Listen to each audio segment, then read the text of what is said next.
निम्नलिखित मध्यरु केउटी शिक्षण पई मूल्यांकनर निम्न एक कौशल नुहे।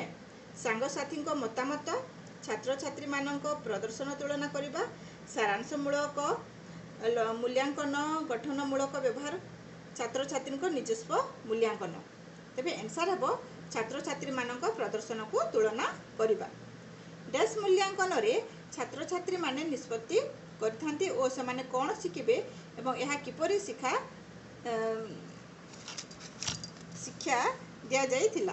परोक्ष मूल्यांकन, प्रत्यक्ष मूल्यांकन, मध्यवर्तीकालीन मूल्यांकन, उभय परोक्ष एवं प्रत्यक्ष मूल्यांकन। तेबे आंसर हेबा परोक्ष मूल्यांकन।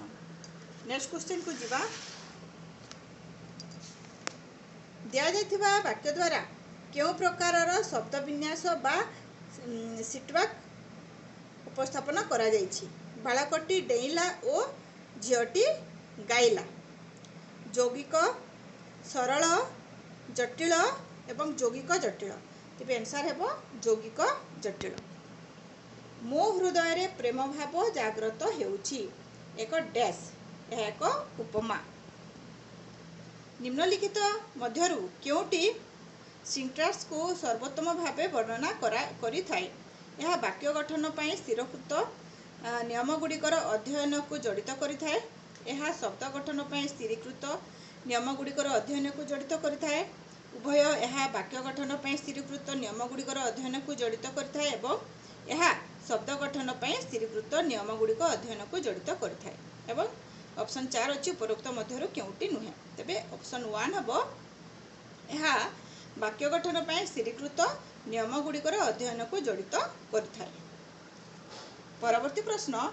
दिया जाइथिबा विकल्प गुड़िक मध्यरु व्यतिक्रम गोटिए को चिन्हतु। खेलंती, खेलिछंती, खेलुछंती, खेलाली। तेबे आंसर हेबो खेलाली। किए प्रसिद्ध कृति परजा लिखिथिले? गोपीनाथ महांती। गोपीनाथ महांती परजा लिखिथिले। ओडिया रे प्रथम आत्मजीवन रचित किए लिखिथिले? फकीर मोहन सेनापति। गोपीनाथ महांती द्वारा अनुवाद होइतबा एक इंग्राजी कृति द सर्वाइवर रो नाम कोन अटे? दाना पानी। क्यों उपन्यास पई गोपीनाथ महांती को केंद्र साहित्य एकाडेमी पुरस्कार मिलिथिला? अमृतर संतान। निम्नोक्त मध्यरु केउटी सुरेंद्र महांती को एक कृति अटे?